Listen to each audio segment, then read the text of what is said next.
Hindi kayo mag-helmet. Ano na naman tayo eh. Oo. Diba? Kaya lang, baka ma-report ako ni ano eh. Sige lang, sige lang. Uy! Kasi alisin mo naman na yan. Muli po Lord, patuloy ko tinataas sa inyo ang aking magiging mga passenger ngayong araw na to, at ganoon din po ang inyong lingkod. Patuloy nyo rin kami na ingatan sa aming biyahe. Iwas nyo kami Lord sa mga mga aksidente o aberya sa daan or pagkasira ng motor.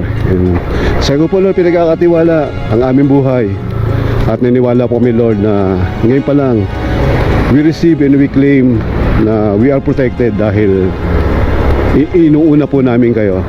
And salamat Lord, ito pong aming samot dalangin sa matamis sa pangalan ni Jesus Christ, at siniselyo ko po ito ng iyong banal na dugo sa ngalan ng Ama at ng Anak at ng Espiritu Santo. Amen and Amen. Alright, okay mga kamaster, welcome back sa akin channel. And balik buhay mototaxi tayo ngayon. So itong ating content, itong ating vlog hindi ko alam kung ano mangyayari ngayong araw na to.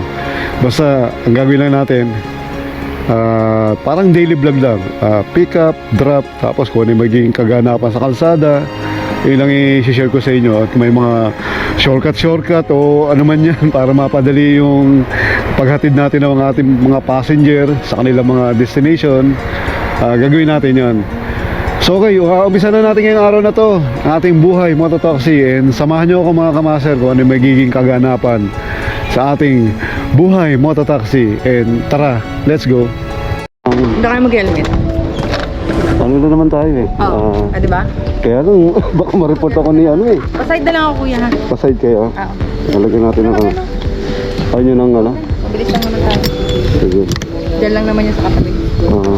Hindi na mo papasok sa loob ng ano. Opo, doon lang yun. Hindi ko nga mapin eh. Doon lang ako sa may dental clinic. Okay, okay.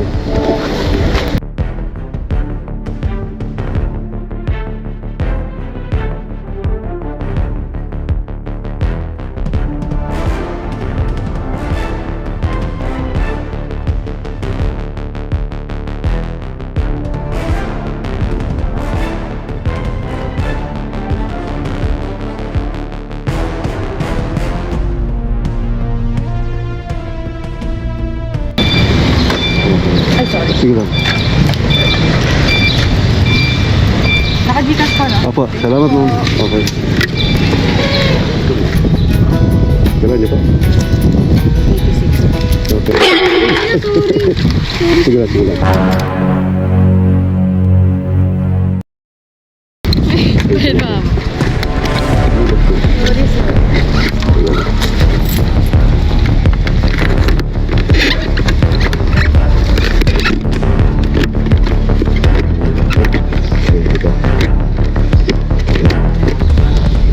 Sige na lang.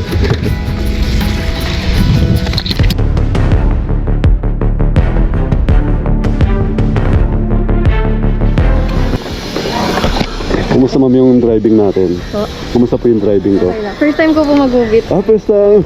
Galing. Thank you po. Pa-rate na lang po ma'am. Po. Okay, 5 star po. Salamat po. Sige, dito na lang. Teka lang sir. Helmet natin. Shower cap sir, hindi na? Hindi na pa. Malapit lang naman tayo na.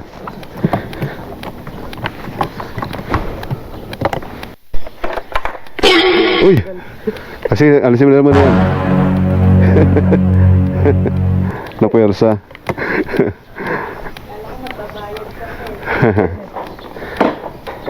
Sige, sakay na. Okay.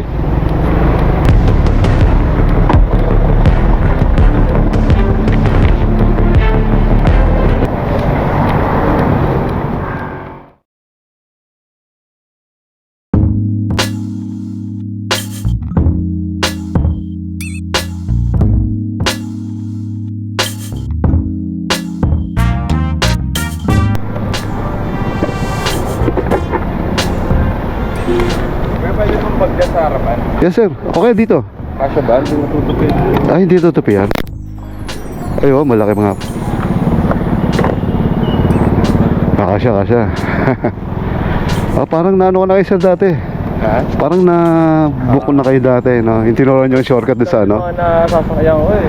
Ah, yung dumaan tayo sa loob ng Montera, di ba? O yun, tama. Sir, okay lang ba? Sama kita sa vlog? Ha? Sama kita sa vlog ko?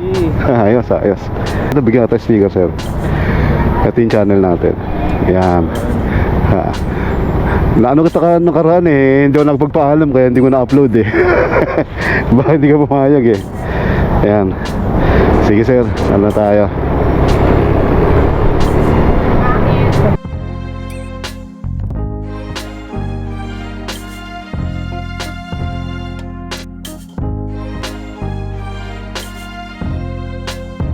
Si sir, ano natin to, suki na natin to sa Movit.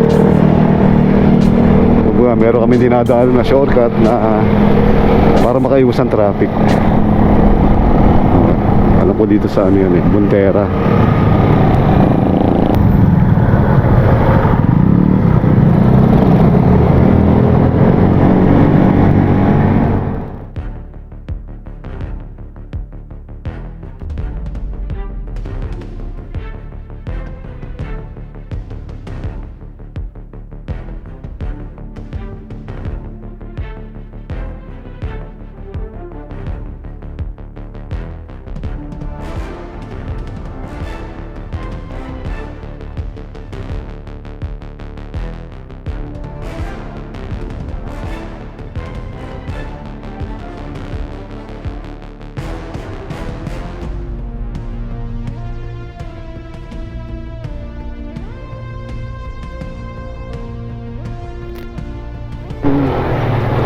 Florida Subdivision. Ay, sa bilis.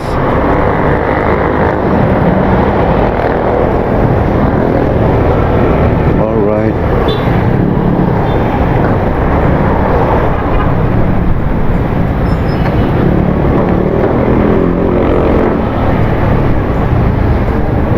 Yun. Kanan sir, no? Okay, ito na.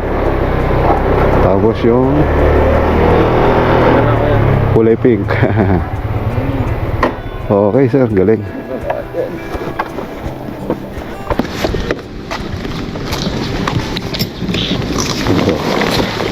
Okay. Thank you. Salamat sir ha. Salamat sa support sir ha. Edit ko mamaya sir, tapos bukas upload natin. Okay, thank you. Shoutout sa first timer na mga passenger natin sa Movit. And sa mga nakasira. Nasira yung visor natin. Siguro low quality siguro yung napunta sa atin na bigay ng Movit na helmet. Natanggal yung mga visor, natanggal yung visor mga master. Bali tatlong passenger yung humawak. Pagtanggal nila ng visor, talsik agad, tanggal agad. Ginawa natin, pinasutan lang natin yung visor, yung helmet na walang visor.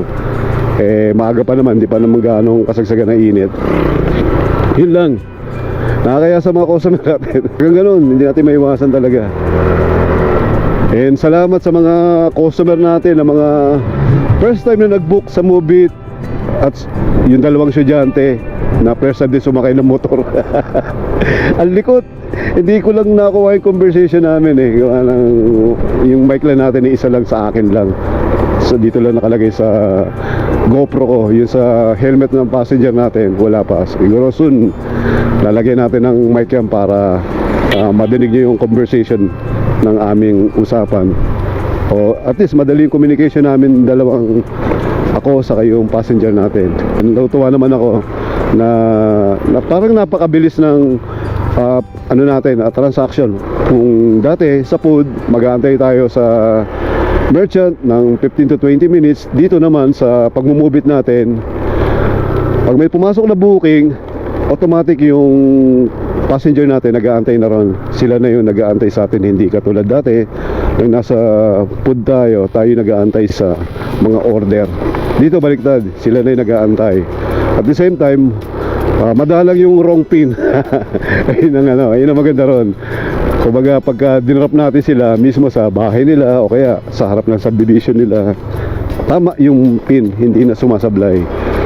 Okay, and dito ko natatapusin ang aking vlog. Maraming salamat sa patuloy na pagsuporta sa atin sa bago nating content, itong buhay mototaxi. And ingat po kayo lagi mga master. God bless everyone and peace.